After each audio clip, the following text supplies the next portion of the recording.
Welcome back to part 2. Due to unforeseen incidents throughout the afternoon's racing, the handicap race has now been replaced with another scratch race. In the meantime, we've caught up with some of the drivers to see just how this season's going. Absolutely fantastic season. 4 wins out of 6 on the scratch races so far, so everything's going well. I'm having a lot of fun, staying out of trouble and looking forward to the rest of it. Tremendous fun. Having good fun, good crowd, and as you can see it's pretty wet today, so keep it in one piece.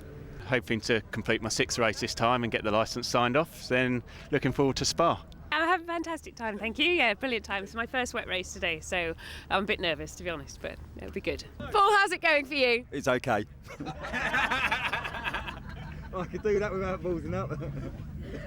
The ever loquacious Paul Golding, a man of very few words it seems today. The cars heading to the grid then, including a sideways Andrew Walsh, assessing how much traction there is. It's the same grid that we had for race 1. So Mark Funnell, Chris Randall, the front row. Andrew Walsh and Steve Williams on row 2. Russ Treasure and Gavin Kirby are on the 3rd row of the grid. Andrew Kell starts 11th, a man to watch. So too is Simon Scuffham. But missing from 17th on the grid is the Vauxhall BX220 of John Thorne. And also missing, lower back on the grid from 30th, Richard Abra. His car damaged in the earlier race, so he is not on the grid either. It runs as a scratch race, but there's also a sealed handicap, whereby the handicap's going to be built into the results at the very end. So there are going to be 2, in effect, sets of results. One set of results for what you see on the track, and the other with the handicap built into it at the end. Well, I'm afraid that the spectators that have stayed to watch this, and you can see it confirmed as a wet race, are getting very damp indeed, and this is going to make it a real challenge for the drivers then. The grid is formed, we're about to go racing for the second race here, but it's really for fun, and Walsh, they stop, they get away now. And 1 or 2 really struggling for traction as they accelerate up towards Avon Rise for the first time. It's Mark Funnell's yellow car alongside Chris Randall. Randall, remember, punted out of race 1. Is he going to be able now to grab the lead on the way up towards Quarry? No, he can't. Mark Funnell making a better start this time around than in race 1. And he leads with Chris Randall second. In 3rd place, turning his way through, is Andrew Walsh, and you can see how they're tiptoeing around the corner. Steve Williams going through in 4th, ahead of Simon Scuffham then, as they try to work out exactly where the grip is. On board with Gavin Kirby now. He turns his way through the S's, gently back onto the power, into the right-hander at Old Paddock. And then the speed builds as they drop down through Hammerdown towards Tower. The midfield pack here you can see slithering its way through the S's. Andrew Kell right on the tail of Sean Bicknell in the background. One car gets all sideways. And drivers now having, in many cases, the worst conditions they've ever raced in, of course, because there are so many newcomers to racing this year that it's taken air to them. Right, on board with Andrew Walsh, heading up towards Tower and then towards Bobby's.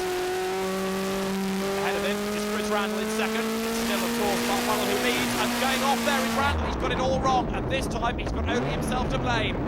Chris Randall has chucked it away, I'm afraid. He's done a complete 360. He's on the grass, he gets back onto the tarmac. Now, but Mark Funnell is the race leader then, with Andrew Walsh now up into 2nd place on the road. In 3rd place is Steve Williams. And Chris Randall, after that spin, has got a lot of work to do to fight back. He's 4th at the moment, coming down towards Camp Corner. Everybody else files their way through. There's Simon Scuffham ahead of Russ Treasure, ahead of Chris Pearson, ahead of Gavin Kirby. Now I'll say that Andrew Walsh is second on the road because there is, I'm led to believe, some debate about that start he made. Remember, we saw both him and Mark Funnell creep and then stop. Well, the start for Andrew Walsh is under investigation. Out of Camp Corner go the Class A runners. Number 8 there, Graham Walsh turning his way through. Sarah Crowder right up behind him. Nobody being too heroic at the moment in these awful conditions, and there a 10-second penalty board for number 6. That means Andrew Walsh is guilty as charged after creeping at the start. You could argue it's a little bit harsh that, because he went and stopped, didn't really gain an advantage, but the officials say penalty. In the meantime, Simon Scuffham has got right up with him Russ Treasure. Russ Treasure still looking for his first finish of the year. Mark Funnell at the moment is keeping Andrew Walsh at bay, but remember, as Walsh slides his way up towards Quarry, that he's going to have 10 seconds added to his race time, and therefore he's not really second at the moment, he's a rather distant 3rd. Equally, to win the race, he's going to have to get past Mark Funnell and then pull away by 10 seconds as that Paul Patterson having a big lose. Round it goes through Avon Rise. He spins his way back into the right direction, more or less, but that is a big moment. He's bad enough spinning when you get onto that wet grass where there's no traction at all and you're just a passenger. Sean Bicknell here, keeping Andrew Kell at bay. Jamie Allison tucked up behind him as well. Through old paddock they go, then left and hammer down. Andrew Kell in his car that he uses as a road car, but the race leader, Mark Funnell, then a man who knows Castle Combe well, turning his way through Camp Corner in the lead of the race. He's being pursued vigorously by Andrew Walsh. Is here. Simon Scuffham is ahead of Russ Treasure. Gavin Kirby making his move on the inside here. Can Gavin go through? Let's see. He has. He's got ahead of Chris Pearson in the background. Look, the orange car of Kirby goes through. Simon Scuffham, rather regretting he chose this race to put the roof down because it's like a mobile bath, that car. It's filling up nicely. He's ahead of Russ Treasure, whose car looks brighter in these gloomy conditions.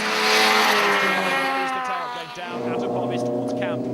There is Paul Golding battling with 53 Mark Peasy. Paul Golding, you have a bit of sympathy for in this. It's created a super successful series. It's brought lots of people into racing, and yet he's at the back of it most times. And there's a spin ahead of him though there. Number 12 is Ian Smith, who's got it all wrong.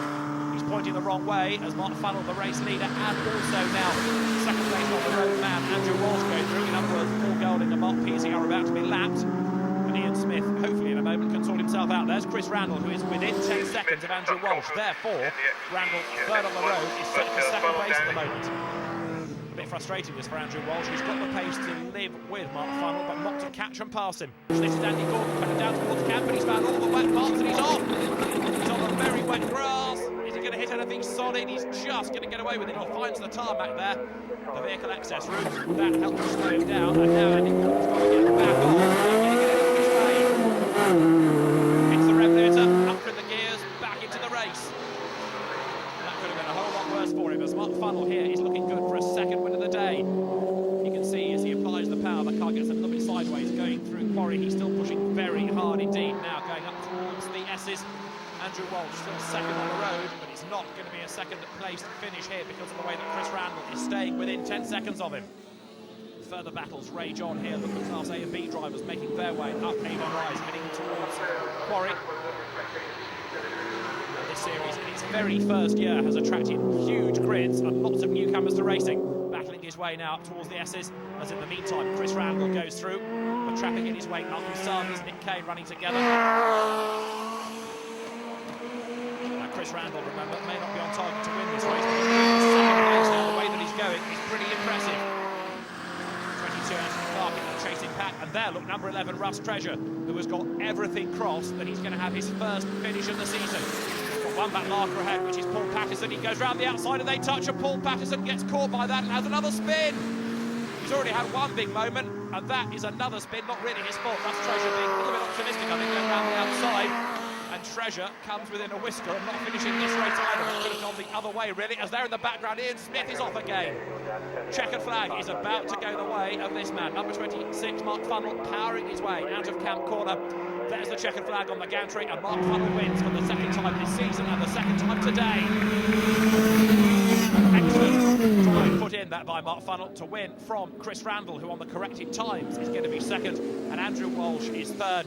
But Russ Treasure deserves a colossal cheer. He finishes in fourth place, his first finish of the season.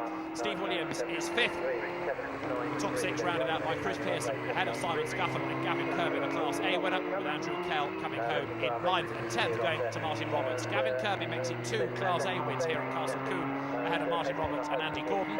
Class B goes to Steve Williams, ahead of Chris Pearson and then Simon Scuffham. And Class C is as overall. That goes the way of Mark Funnell, with Chris Randall finishing second, and Andrew Walsh is third, whilst Russ Treasure gets his first finish of the season ahead of Andrew Kell. And what about the handicap race then? Well, this is where one or two rather bemused people are going to have some glory. Andy Gordon, despite his moment, wins the handicap ahead of Steve Wenzel and then Tom Chataway in third.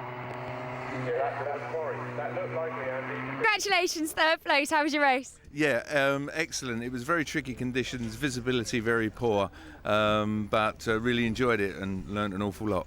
Excellent. And you didn't get bored? No, I didn't get bored this time. I didn't have time to get bored, no. Well done. And fantastic, your first race? Yeah, really pleased. Board was the last thing on my mind. The whole of the first lap was just a blur of spray.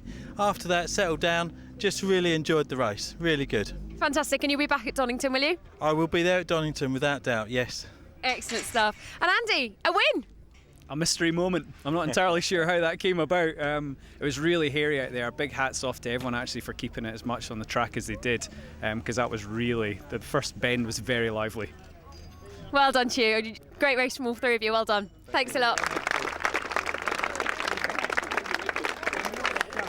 concludes another fantastic weekend's racing here at Castle Combe. And of course, the drivers did get their wet race in the end. Join us next time when we'll be at Donington.